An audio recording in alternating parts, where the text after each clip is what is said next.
یہ کہانی ہے ایک نوجوان کی اور اس کی گائے کی۔ ایک پرسکون گاؤں کے سرسبز میدانوں میں عمر نام کا ایک نوجوان رہتا تھا۔ عمر نرم دل اور مہربان تھا، لیکن اکثر خیالات میں گم رہتا تھا۔ بڑے بڑے خواب دیکھے ہوئے تھے کہ وہ گاؤں سے دور جا کر کوئی بڑا کارنامہ کرے گا۔ عمر کے پاس بیلا نامی ایک گائے تھی، جس کی بڑی نرم بھوری آنکھیں اور چمکدار کھال تھی۔ بیلا صرف ایک گائے نہیں تھی، بلکہ عمر کی قریبی ساتھی بھی تھی، اور اس کے خاندان کے لیے وہ دودھ کا ذریعہ بھی تھی۔ ہر صبح عمر بیلا کو چراگاہ میں لے کر جاتا، جب بیلا تازہ گھاس چر رہی ہوتی۔ عمر ایک درخت کے نیچے بیٹھ کر اپنی زندگی کے خوابوں کو خاکے کی صورت میں بنا رہا تھا۔ ایک دن جب عمر بیلا کو چراگاہ لے کر جا رہا تھا، اسے راستے میں ایک بوڑھا آدمی ملا۔ اس کے لمبے سفید داڑھی اور گہری آنکھیں تھیں۔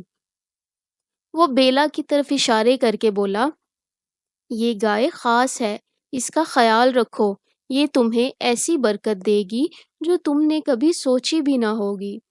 عمر یہ سن کر ہنس پڑا اور سوچا کہ بوڑھا آدمی ہے، بس کہانیاں سنا رہا ہے۔ اس دوپہر جب بیلا چر رہی تھی، وہ عجیب طریقے سے برتاؤ کرنے لگی۔ وہ زمین کو کھرچنے لگی اور زور زور سے آوازیں نکالنے لگی۔ عمر دوڑ کر اس کے پاس پہنچا اور دیکھا کہ وہ ایک چھوٹے سے زمین میں دھسے ہوئے صندوق کے پاس کھڑی ہے۔ تجسس کے مارے عمر نے صندوق کھود کر نکالا اور کھولا۔ اندر سونے کے سکے تھے اور چمکتے ہوئے موتی، جواہرات۔ عمر کا دل تو خوشی سے دھڑکنے لگا۔ اس نے سوچا، یہی وہ برکت ہے جس کا بوڑھا آدمی ذکر کر رہا تھا۔ وہ خزانہ بیچنے شہر جا کر اپنے خوابوں کی زندگی شروع کرنے کا سوچنے لگا۔ لیکن جیسے جیسے دن گزرتے گئے اور عمر نے جانے کی تیاری کر لی، اس نے محسوس کیا کہ بیلا اب اداس نظر آنے لگی ہے۔ وہ پہلے کی طرح خوشی سے گھاس بھی نہیں چرتی۔ وہ اکثر آہستہ آہستہ آواز نکالتی، جیسے کہ عمر کو پکار رہی ہو۔ عمر نے اسے نظر انداز کر دیا، یہ سوچتے ہوئے کہ وقت کے ساتھ سب کچھ ٹھیک ہو جائے گا۔ آخر کار وہ دن بھی آ گیا جب عمر نے گاؤں چھوڑنے کا فیصلہ کیا۔ جب وہ اپنے سامان کو باندھ رہا تھا، بیلا اسی کے قریب کھڑی تھی۔ اس کی آنکھوں میں ایک عجیب سی اداسی جھلک رہی تھی۔ عمر کو تھوڑی سی شرمندگی محسوس ہوئی، لیکن اس نے اپنے خوابوں کو اہمیت دیتے ہوئے اپنے ارادے پر قائم رہا۔ شہر کی چمکتی دمکتی دنیا میں عمر کی زندگی بدل گئی۔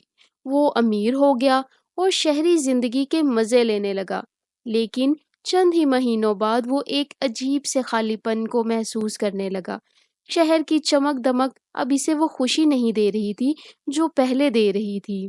ایک شام جب عمر اپنے بڑے گھر میں اکیلا بیٹھا تھا، اس کی سوچیں واپس اپنے گاؤں کی طرف مڑ گئیں۔ اسے بیلا اور اپنا گاؤں بہت یاد آیا۔ تب اسے احساس ہوا کہ وہ ان چیزوں کو یاد کر رہا ہے جو وہ پیچھے چھوڑ آیا تھا۔ کھیتوں کی سکون بھری ہوا، ہمسایوں کی ہنسی اور بیلا کی بے لوث محبت۔ عمر نے بغیر کچھ سوچے سمجھے فوراً اپنا سامان باندھا اور گاؤں کی طرف واپس لوٹ آیا۔ جب وہ پہنچا تو بیلا ابھی بھی اسی چراگاہ میں گھاس چر رہی تھی۔ اس کی کھال اب کچھ دھندلی ہو چکی تھی، لیکن اس کی محبت بھری فطرت بالکل ویسے ہی تھی۔ جیسے ہی بیلا نے عمر کو دیکھا، وہ فوراً اس کی طرف دوڑی آئی اور خوشی سے آواز نکالی۔ عمر نے اسے گلے سے لگا لیا اور آنکھوں میں آنسو بھر آئے۔ اس دن کے بعد عمر نے اپنے خوابوں کے پیچھے دوڑتے ہوئے جو غلطیاں کی تھیں، ان کا کفارہ کر لیا۔ اس نے بیلا کا خیال رکھنے کا عہد کیا اور سیکھا کہ اصل خوشی دور کے خوابوں میں نہیں، بلکہ ان رشتوں میں ہے، ان محبتوں میں ہے جو ہمیں اپنے قریب میں ملتی ہیں۔ سب سے بڑی دولت خزانے یا دولت میں نہیں، بلکہ ان رشتوں میں اور ان محبتوں میں ہوتی ہے جو ہمیں سچی خوشی دیتی ہیں۔ Thank you for watching.